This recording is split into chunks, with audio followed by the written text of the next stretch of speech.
โลสไลด์เนาะเสื้อข่อยเนาะปากเดียวเนาะวันนี้ก็หาก็ได้ตู้เนาะหาลงสร้างนี่ที่เมือจีนเนาะวันนี้ก็สิมารีวิวรถเซ็กแมนเนาะ3,000แพงมา400เนาะคันสีฟ้าอันนี้จอดอยู่เดิมหนึ่งเนาะเราอยู่ภาษีนี่แหละงามเนาะในตรงภายนอก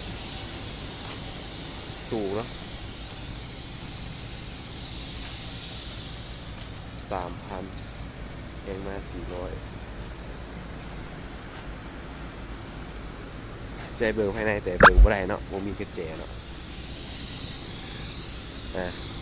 ได้ถ่ายเบิ่งสำนีเนาะงาม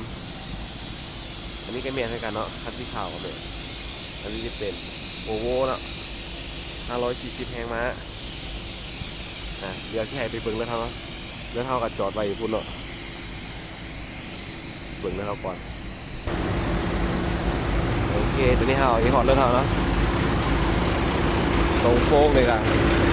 เดี๋ยวพาไปคันนี้เนาะคันแดงเอาไป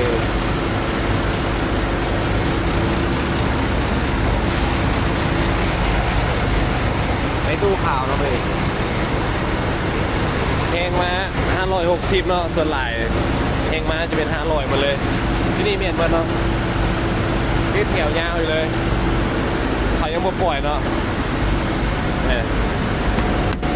ใส่เบิ่งภายในก่อน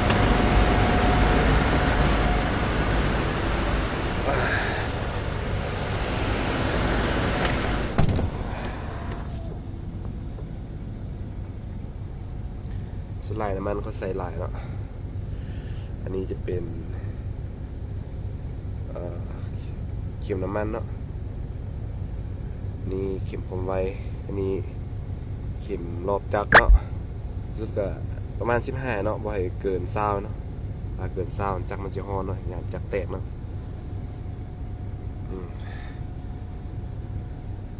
นี่ก็มีแต่ท่าซิปปิ้งเขามาปล่อยเนาะมีซิปปิ้งเขายังมาปล่อยเถอะระบบเลขเนาะเลขก็จะเมนเกียร์เคาะเนาะ8เลขเนาะเกียร์ประมาณนี้เนาะผมมีสปีดเนาะมีแต่โลไฮ8เลขเกียร์เคาะเอาที่ใส่เกียร์5เกียร์6